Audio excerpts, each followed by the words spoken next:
Abrimos un nuevo bloque en Informadísimas y le vamos a dar la bienvenida a Karina Alejandra García. A ver, ella es un abanico, la verdad. Le decíamos cómo has estudiado, dice, sigo estudiando. Psicopedagoga, es licenciada en gerontología, especialista en neuropsicología. Bienvenida. ¿Karina o Alejandra? ¿Cómo te gusta que te digamos? Karina. Karina, bienvenida a Informadísimas. Muchas gracias. Bueno, Karina, para hablar de los adultos mayores, un poco cómo están viviendo, cómo los ha atravesado la situación del encierro que vivimos durante la pandemia, que bueno, con esta cuestión de que eran a los que habían que cuidar muchos hijos, por exceso de cuidado, no le permitieron hacer muchas cosas a las personas mayores.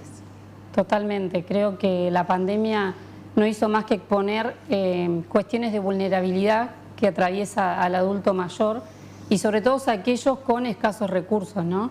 Ya sea de recursos para acceder a cuestiones de salud o de entorno, ¿no? De vínculos y demás. A ver, los adultos mayores se encontraron como en una grieta, como apretados contra un rincón, diría yo, ¿no? Porque en un principio eran los que se iban a contagiar y si se contagiaban se morían, o los que si nos contagiaban a nosotros, ¿qué iba a pasar? Por otro lado, había esta sospecha de que si va un adulto mayor a atenderse, no lo van a atender, como que le iban a brindar el oxígeno a lo que fuera el más joven, ¿no? El que tiene más capacidad de vivir, una mayor esperanza de vida.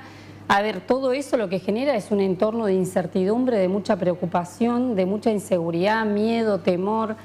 La verdad es que de ahí lo que salió fue miedo a la soledad, sí, personas que realmente le costó volver a vincularse, salir a hacer las compras, mucho miedo a andar en la calle, pero que por suerte, sí, con mucha ayuda también desde lo social y las familias que se informan para saber cómo seguir, está pasando, digamos, ¿no? Todavía encontramos como mucha estela de esto, o sea, queda cola de COVID, que también hay que hablar de, yo digo, dos tipos de consecuencias. Las directas, que tenían que ver con aquellos infectados de COVID, que pueden haberle quedado alguna secuela desde lo neurológico, más allá de lo respiratorio, alguna neuropatía o una ACV, por ejemplo.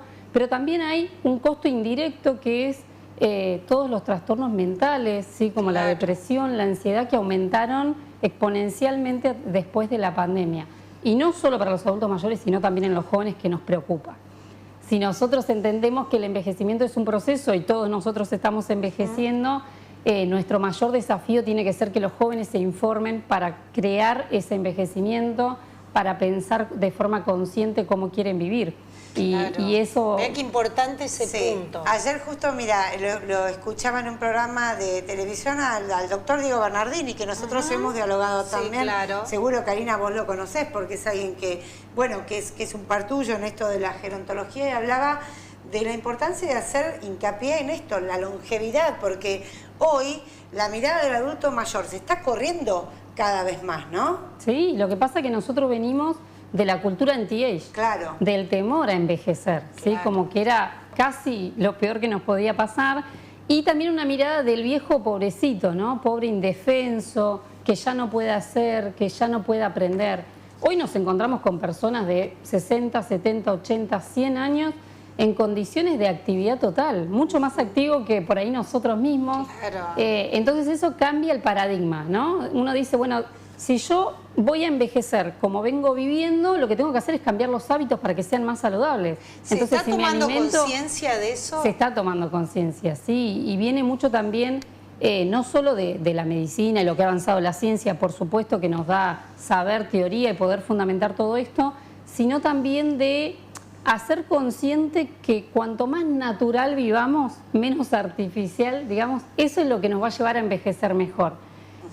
Digo esto de disminuir el temor de que, bueno, si nos equivocamos es una posibilidad, de no tener miedo al fracaso, que son ideas con las que llega el adulto mayor. Claro, me parece bien que destaques todo el tema, ¿no? Del orgánico, o sea, llegar bien en el envase, porque si no después estamos complicados, pero también destacar lo emocional, ¿no? La importancia de haber, bueno, germinado distintas relaciones sociales para llegar a la adultez con esto, con alguien para charlar, para compartir.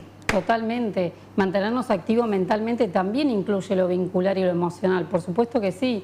Las redes de contención, como para cualquiera de nosotros, es totalmente importante. Tener en quién confiar, a quién contarle algo que te está pasando, superar junto a otros una crisis que puede pasar, eso es muy importante y es algo que hoy, desde el lado más terapéutico, puedo decir, nos preocupa, ¿no? Ver tantos jóvenes, adultos jóvenes me refiero, transitando depresión, ansiedad, trastornos de obsesión.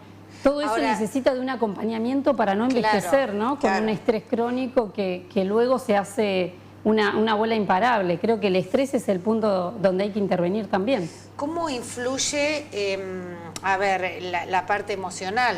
Bueno, en jóvenes y en adultos, una situación social donde,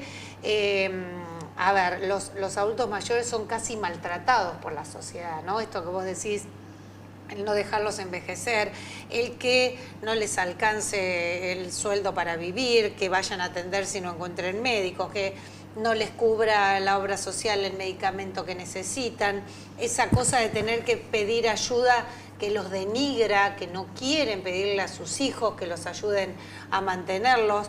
¿Cómo influye todo eso, toda la parte social, política y económica en el bienestar de cada día y emocional también? Sí, totalmente, influye y un montón. Y el tema ahí, o la alarma, es que todos esos son predictores para el deterioro cognitivo.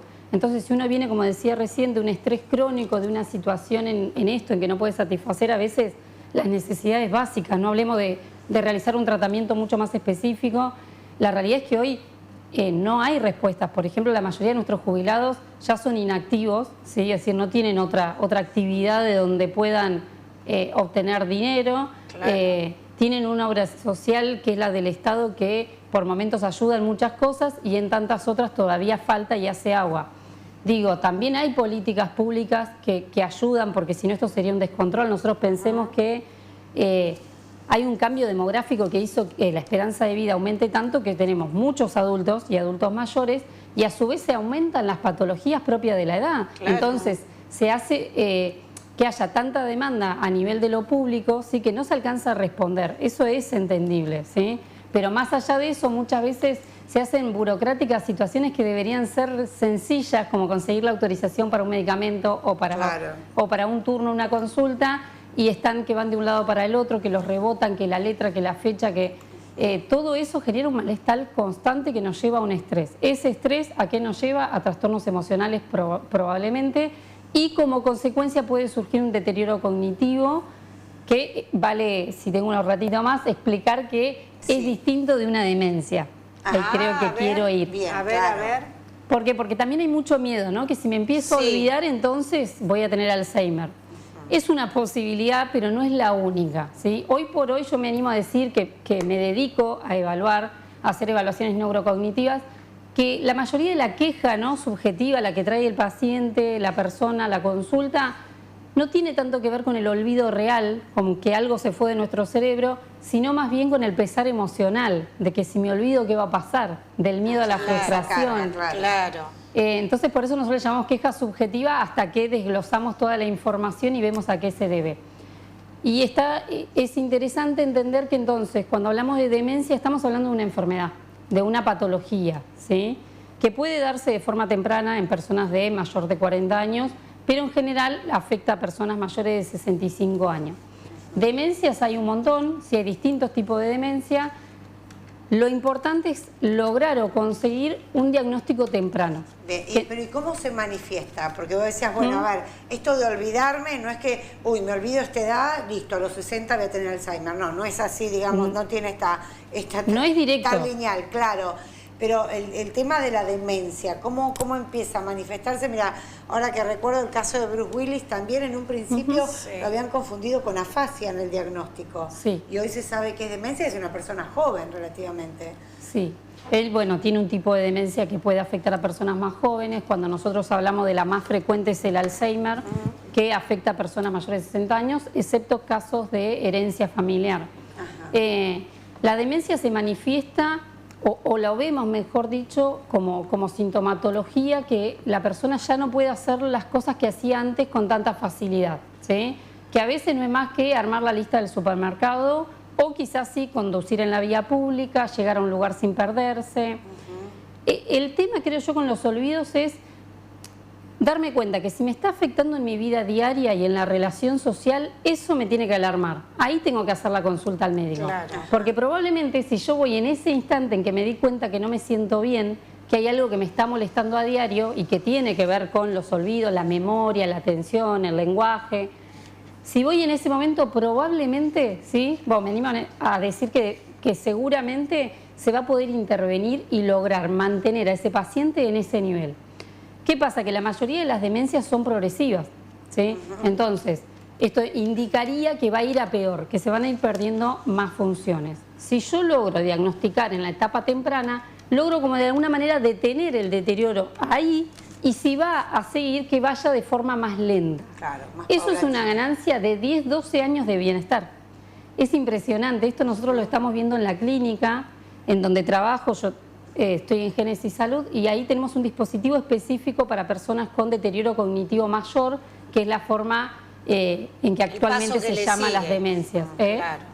El paso que le sigue vendría a ser cuando ya está más avanzado. Exactamente, eso es para los pacientes en estadio moderado. Nosotros lo que vemos es que si bien el paciente llega en ese estadio ya de una enfermedad con evolución, logramos mantenerlo en ese momento y muchas veces durante los primeros meses se ve una mejoría tremenda porque el paciente empieza a conversar, porque se muestra sonriente, porque tiene ganas de hacer cosas.